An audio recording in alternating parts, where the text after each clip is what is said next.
relaxation qui se déroulera de 17 h à 17 h 30.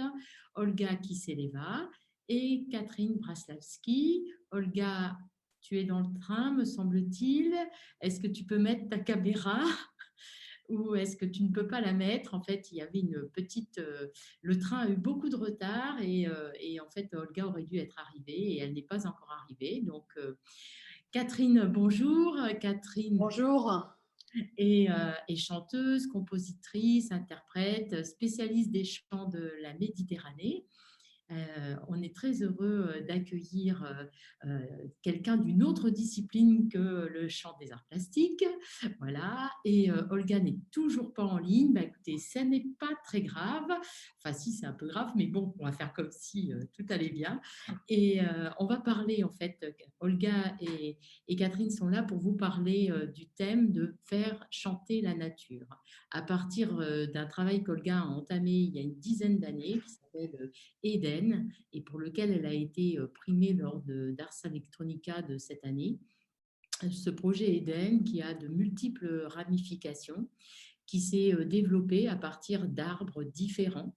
J'aurais aimé évidemment qu'elle puisse introduire ce travail, mais il se trouve que opportunément, c'est ce matin, Olga m'a envoyé une petite vidéo et donc je vais la lancer.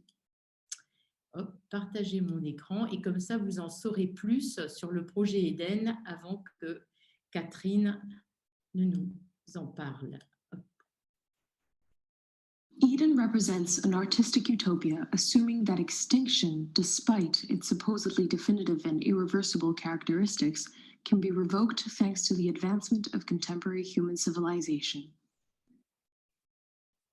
Eden starts in 2013 after the restoration of the elm of Biscarrosse, a tree located in the center of the French town of Biscarrosse that died a victim of the Dutch elm disease, a pathology responsible for the disappearance of most elm trees in the French landscape.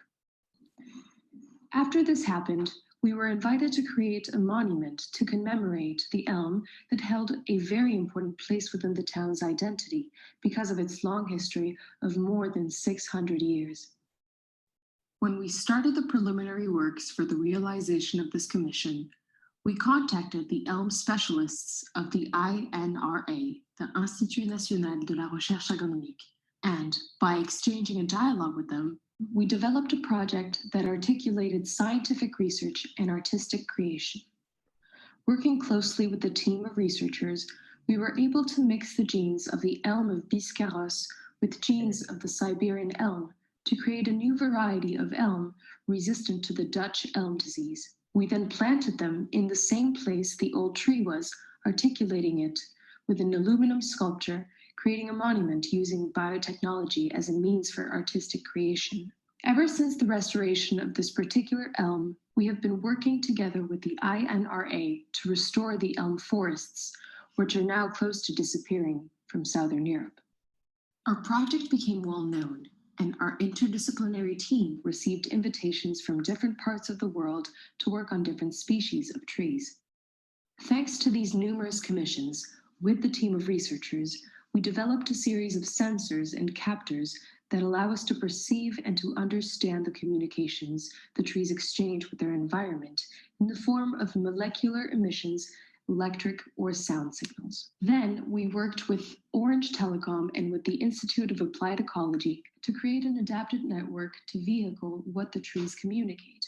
Thanks to this technology, we were able to work on different species around the world, such as the Apharsamon, an ancestral tree extinct for more than 2,000 years, which we were able to bring back to life in the Negev desert in Israel. The Bodhi Julian, a very important tree within the Buddhist symbolism in the glory palace of the Forbidden City of Beijing. The indigenous species of Kauri, Rimu, and Totara in New Zealand that hold a very important place in the early history and culture of the Maori. We also worked with different cedars, from the Chateaubriand cedar, a remarkable tree, a part of the garden in the Cartier Foundation in Paris, to the Wollemi pine, an ancestor of cedar trees which has been isolated in the Australian Blue Mountains for several thousands of years, that we connected through a network to the Chateaubriand cedar, along with Japanese cedars living in their natural environment. As such, the Wollemi pine can gather knowledge on the contemporary world and environment from its descendants. By working on this project, and thanks to the sensors developed by the scientific team of the INRA, we implemented different approaches to communicate and interact with the trees connected to our network. Thus, we can monitor what the trees are communicating, and we can then determine if there is any need for an intervention in order to preserve the tree and its environment. In the first place, we established the tree-to-network communication, a type of exchange with the tree that perceives the messages which the tree is sending into our central network to then translate them into messages comprehensible by humans. In the second place, we established the tree-to-tree communication that allows us, thanks to the network we developed with Orange Telecom, to connect trees across continents and across species, so that they can communicate with each other in case one of the species can learn something from a different tree that can be useful for its survival and preservation.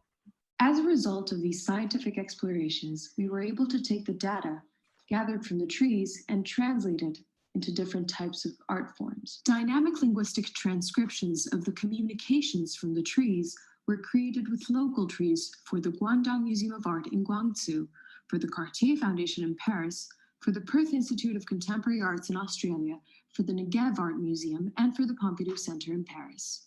Sound installations based on the amplification of the sound generated from the circulation of sap were created in collaboration with the Institute of Applied Ecology and with BioArt Society for the Roe Contemporary Art Biennale.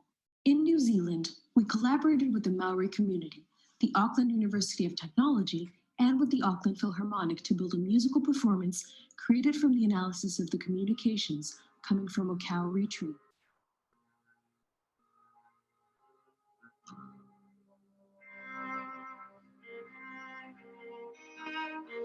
The most complex and impressive art experience we have developed until this point is the in situ installation we presented in Japan for the Echigo Tsumari Art Triennale, transmitting the communications from the Chateaubriand cedar in Paris, as well as the Japanese cedar and Wollemi pine in real time in the form of light signals that create a 3D light installation. Eden takes the experience and the information from the scientific research and transforms it into an artistic proposal, allowing humans to fully comprehend the experience of the tree. The artistic exposition constitutes the ultimate expression of scientific exploration by the translation of data into an experience which humans can immerse themselves into and understand what the trees communicate with their environment. Voilà, voilà, voilà. Donc, vous l'aurez compris, en fait, ce travail d'Olga Kiseleva, Olga, tu n'es pas revenue par hasard. Non, parce que, en fait, je ne sais pas si vous voyez, mais il y a une petite fenêtre qui est, sur laquelle est écrit Olga Kiseleva. Donc, je pensais qu'elle était là, juste derrière, mais probablement pas de connexion ou connexion bloquée par le train. Donc, ce travail qui se situe à l'intersection art-sciences concerne un certain nombre d'essences d'arbres. Et à chaque fois que Olga et son équipe s'intéressent à un arbre, ça donne évidemment lieu à un développement artistique et plastique différent. Et aujourd'hui, donc, Olga travaille avec Catherine Braslavski sur un développement qui n'a pas encore été montré, puisque c'est pour une exposition à Montluçon au mois de juillet de l'année prochaine, 2021, où on va montrer un certain nombre des arbres et des projets artistiques liés à ces arbres, et avec en pièce centrale, évidemment, ce nouveau travail sur la forêt de Troncé, toute proche de Montluçon. Et je vois que Olga fait son apparition. Bonjour, ça va? Ah, tu n'as pas ton micro? Attends. Mets le micro. Alors, je ne peux pas trop mettre mon micro parce que je vous donne un bruit de la SNCF là avec. C'est beaucoup mieux quand même de t'avoir et d'avoir le son. Alors, pour te dire, on en est à la vidéo et on l'a vu.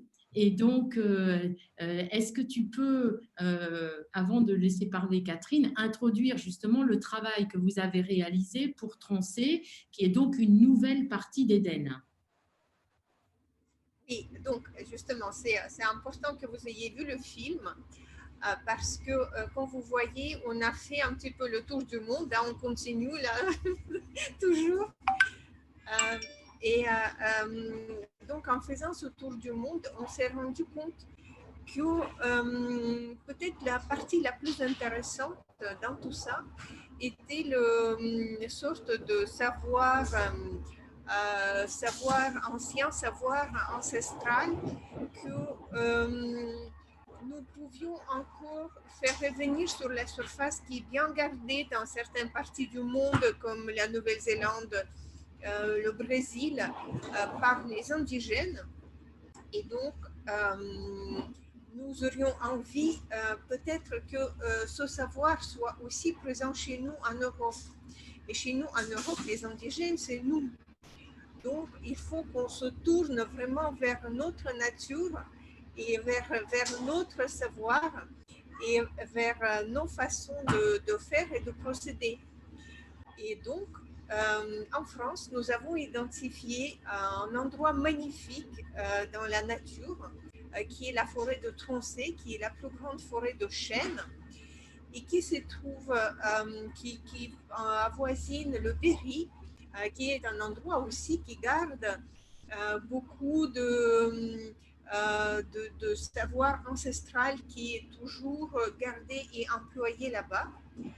Et donc, nous avons cherché à faire dans la forêt de Troncé une performance qui remet en œuvre les gestes chamaniques, les gestes de communication traditionnelle entre l'homme ou la femme nature, qui sont développées dans le chanteuse et musicienne Catherine Braslavski.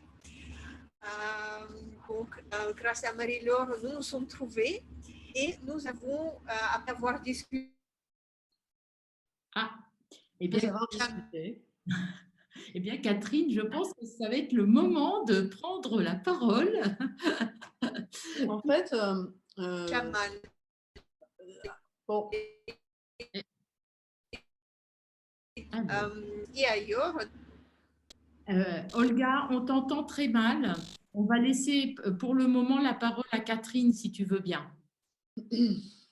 Donc, à l'invitation d'Olga, on s'est penché effectivement sur ce très bel arbre de la forêt de Troncé, le chêne Saint-Louis, qui est vraiment une splendeur en soi. Et moi, ce que j'ai senti avec Olga, c'est qu'on partageait beaucoup de choses, en fait. On avait vraiment beaucoup de choses en commun. Alors ça, c'est une photo de la veille du tournage où je suis avec Joseph Rowe, qui est mon partenaire dans la vie et sur scène. Et il est venu nous aider avec ses percussions. Et ça, c'est la veille où on est allé voir ce chêne que vous voyez sur la droite, qui est vraiment hyper, je veux dire, hyper inspirant quoi, pour un artiste, évidemment. Et on a vraiment juste envie de le respecter et de lui dire monsieur ou madame, est-ce qu'on peut faire quelque chose avec vous, très humblement.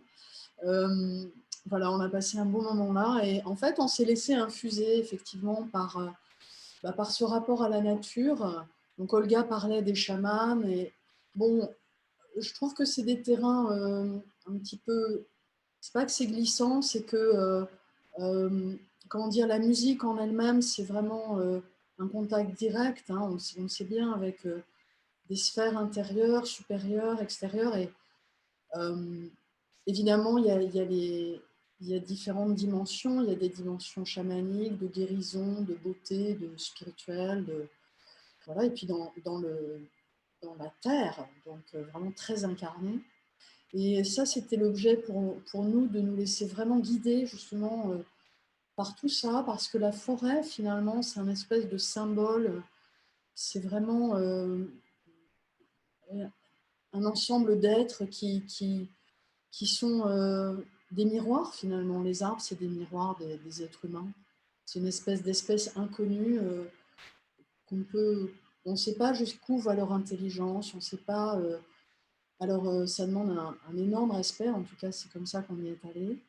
Et on a beaucoup de points en commun avec Olga, parce que Olga a cette chose de mêler l'artistique et le scientifique qui est vraiment génial.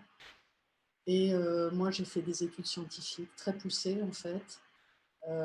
Et donc, quand je suis devenue musicienne, j'ai abandonné ça, mais j'adore la vision magnifique de la science sur la biologie. C'est vraiment pour moi une source d'émerveillement énorme, en fait, la science.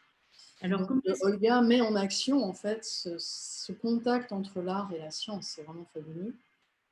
comment est-ce que vous avez travaillé, Catherine? Alors, en fait, on a vraiment travaillé sur des instruments, alors pour le coup, pas du tout électroniques, parce que Olga fait beaucoup de choses électroniques avec les armes. Nous, on a été vraiment avec les sons, nos instruments. On a beaucoup d'instruments et puis on a essayé des choses. Mais pour moi, le plus important, en fait, c'était vraiment de me laisser inspirer par mon contact intérieur. Il faut dire que Olga nous a laissé tout à fait libres au départ. Et puis après, Olga s'est jointe au travail qu'on avait fait. Elle s'est insérée dedans, finalement. Donc, dans une partie tout à fait artistique. Là, on n'avait pas du tout les branchements, les choses comme ça. Ça, c'est une autre partie. Je pense que pour les internautes, il faut expliquer le tout début du travail parce que tu n'es pas arrivé comme ça dans la forêt, t'inspirant d'un arbre pour réaliser, pour chanter. Il y a d'abord une phrase préalable. Olga, si tu es revenue, je te vois qui hoche la tête. Si tu peux expliquer la première phase du travail. Alors, il y a eu la phase de travail dans la forêt avec les scientifiques pour ausculter quelque part les arbres et pour essayer de récolter leurs paroles. Et il y a eu d'autre part un travail avec Catherine dans son atelier où moi j'ai pris aussi connaissance de la parole et des moyens d'expression de Catherine elle-même et aussi de ses instruments. Et là, nous avons essayé d'associer quelque part la parole des arbres aux paroles des instruments, d'identifier quel instrument pouvait exprimer ceci, quel instrument correspondait à cette parole-là, quel serait le message le plus véridique ou plus émotionnellement chargé à passer. Voilà, ça c'était c'est comme moi je l'ai vécu. Peut-être que Catherine elle a eu une autre perception.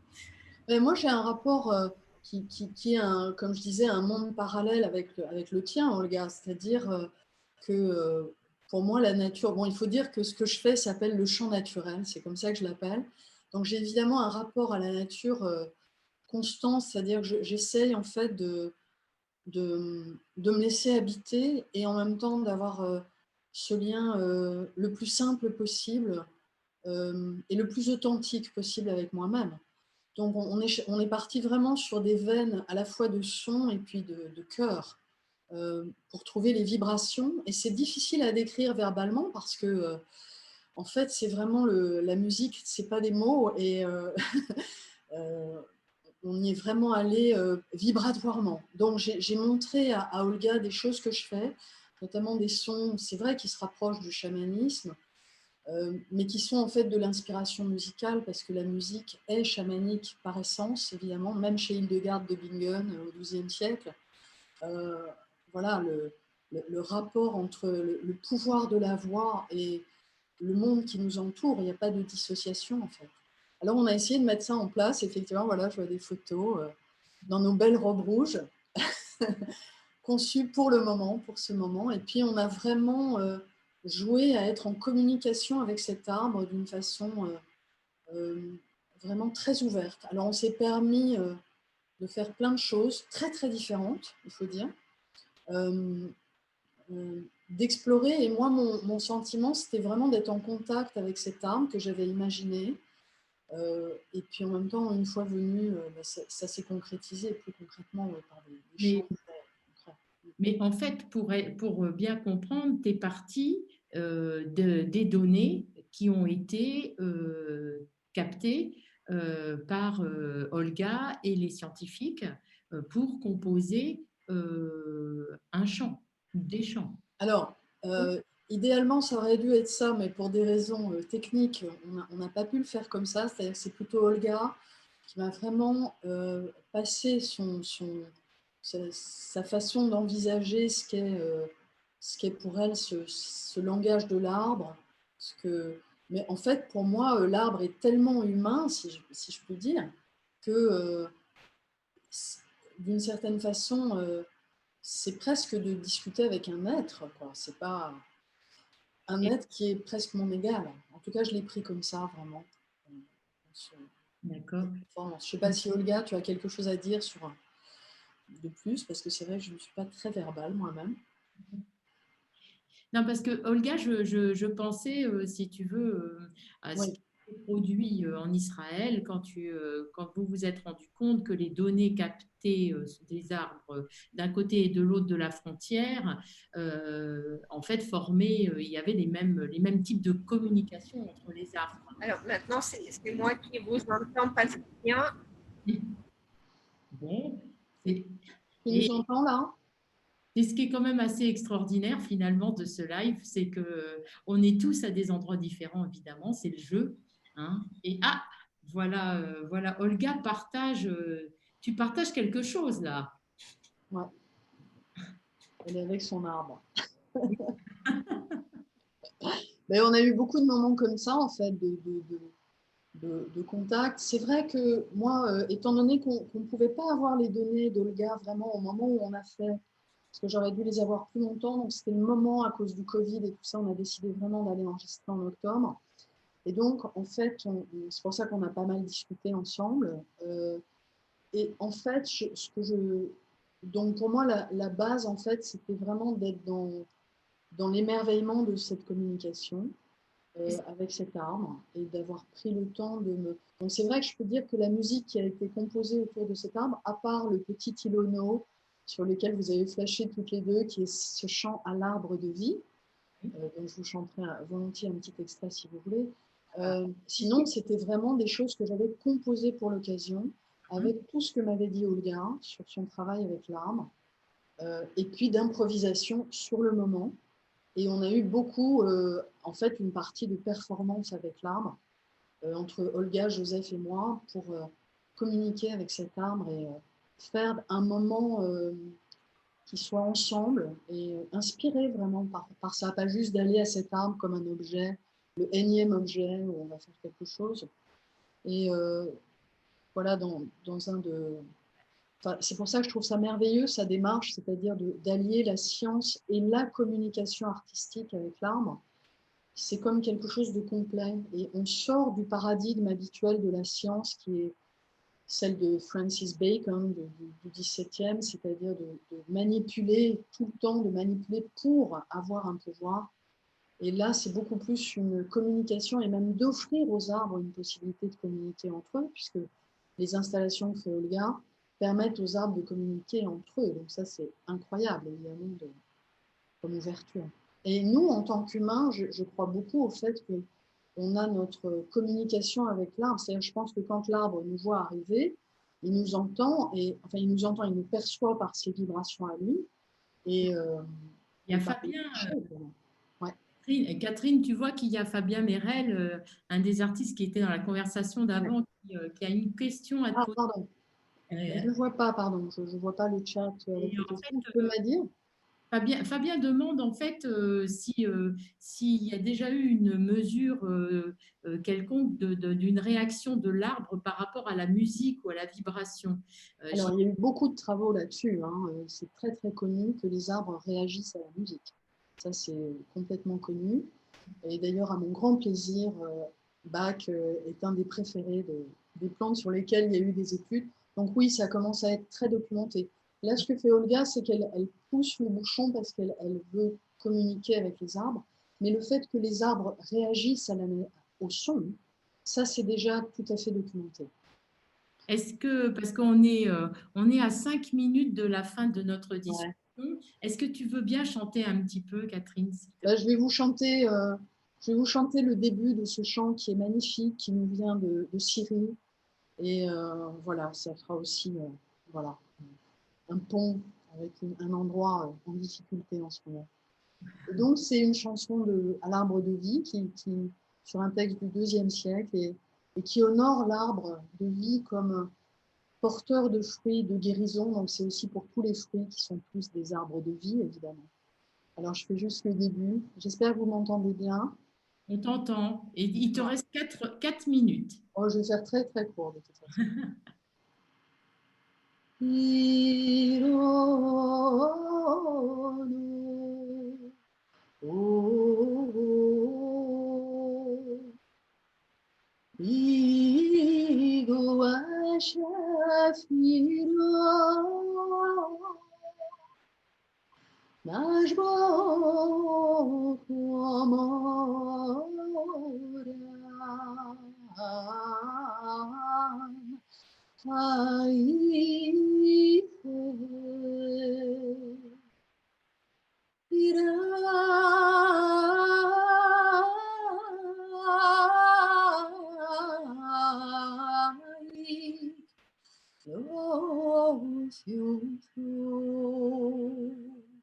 etc. Mais le temps de la musique est plus long que le temps de la parole, ce qui fait que quelque chose de très court peut paraître déjà très long. Alors, j'espère que ça donne une idée déjà. Oui, merci beaucoup parce que en plus, c'est un exercice difficile. Tu es assise et non pas debout. Peut-être tes pieds nus comme d'habitude. Ah non, pas là. Mais c'est vrai que d'habitude, j'aime bien chanter pieds nus pour sentir le bois, souvent, de la scène. C'est vrai, ouais. Et il faut dire que j'ai connu Marie-Laure à un spectacle d'Hildegarde de Bingen. Et Hildegarde me faisait remarquer que c'était une des premières musiciennes au XIIe siècle à avoir ramené cette dimension de la musique comme un savoir quasi scientifique, en fait, entre l'herboristerie, la musique, les visions, la philosophie. Et c'est une de mes très, très, très grandes sources d'inspiration, Hildegarde de Bingen. Alors, si vous ne connaissez pas, absolument, Oui, vous allez elle a fait des visions, des choses magnifiques visuellement, pour vous, artistes graphiques. Alors, Olga, est-ce que tu nous entends? Est-ce que tu es revenue? Est-ce que tu as entendu Catherine? Allez, il nous reste 2 minutes. Est-ce que... Oui, oui, je vous ai bien entendu. Merci beaucoup, Catherine. Alors, je voulais juste dire une petite chose. Ce que nous est arrivé, une aventure là-bas pendant la performance, c'est que vous avez vu, on manque un peu de photos de la performance. On a mis toutes nos forces sur les vidéos qu'on est en train de monter en ce moment, mais les photos qu'on a prises étaient complètement ratées. Mais au début de la performance, un photographe passait par là et il a tout documenté et il est en train en ce moment de m'envoyer des œuvres parce qu'il a, en fait, il a capté les images et il en a fait des œuvres. Et donc, ce que je vous ai montré, c'était une œuvre d'un photographe donc, local qui s'appelle Michel Masson et qui est en train de se joindre petit à petit à l'équipe avec les œuvres qu'il fait sur la base des photographies prises pendant la performance. Voilà, donc une surprise inattendue. Donc, vous avez eu un tout petit aperçu à cause de mon connexion déplorable et je suis désolée de cette désorganisation due à ce voyage pandémique. J'aurais mis mon masque avant de me faire... Tu vas te faire discuter. Arrêtez, oui, je vais mettre au poste. Bon, eh bien, écoutez, je vois que les invités arrivent. Nous sommes de plus en plus nombreux. Je vous remercie tous parce que ça y est, il est 17h30. Merci beaucoup, Olga. Merci, Catherine. Merci infiniment à vous deux d'être venus pour ce chant, pour cette discussion.